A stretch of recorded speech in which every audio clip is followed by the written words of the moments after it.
Hei, minä olen Aleksi Tinglinkiltä ja olen sitä mieltä, että etäopetukseen soveltuvan sisällön luomisen ei tarvitse olla vaikeaa.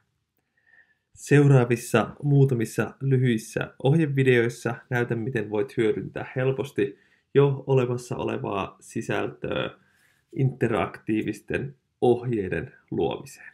Seuraavassa esimerkissä hyödynnän Thinglinkia mobiililaitteella kuvaamalla jo olemassa olevia sisältöjä mobiililaitteen kameralla ja lisäämällä erilaisia interaktiivisia elementtejä, kuten tekstiä, ääntä, web-sivuja ja jakamalla sisällön eteenpäin.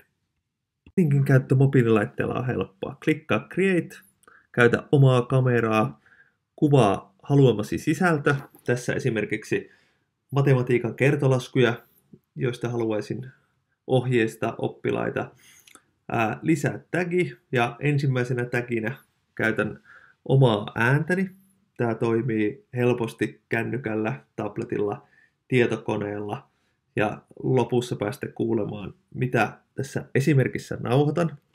Ja sen jälkeen, kun nauhoitus on valmis, valitsen ikoniksi numeron 1. Haluan tehdä selkeän ohjeistuksen 1, 2, 3. Oppilaan on helppo edetä ohjeissa eteenpäin. Vien tagin paikalleen ja seuraavaksi luon tekstipohjaisen tagin. Otetaan sille numero 2. Kirjoitetaan lyhyt ohjeistus.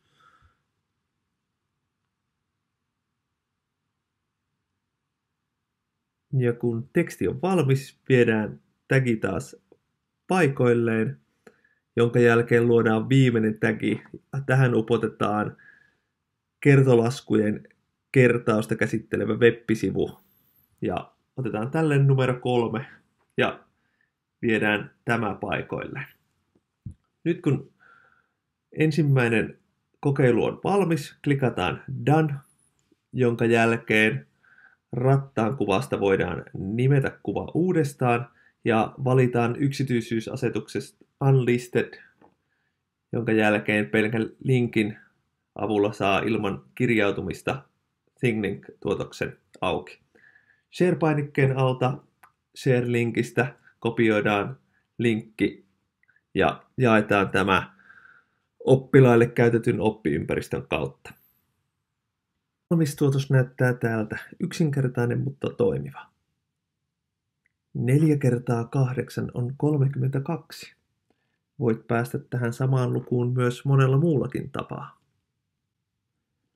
Tässä on sitten meidän tekstitäki. Ja sitten vielä viimeisenä täkinä upotettu nettisivu, joka on täysin käytettävissä Thinglink-tuotoksen sisällä. Kannattaakin miettiä, miten on helpointa päästä liikkeelle, jos teknologian hyödyntäminen opetuksessa ja oppimisessa ei ole entuudestaan tuttua. Se ei ole rakettitiedettä, sen ei tarvitse olla mutkikasta, sen ei tarvitse vielä kovinkaan paljon aikaa. Mieti, miten omassa työssäsi voisit hyödyntää Thinglinkia mahdollisimman helpolla tavalla.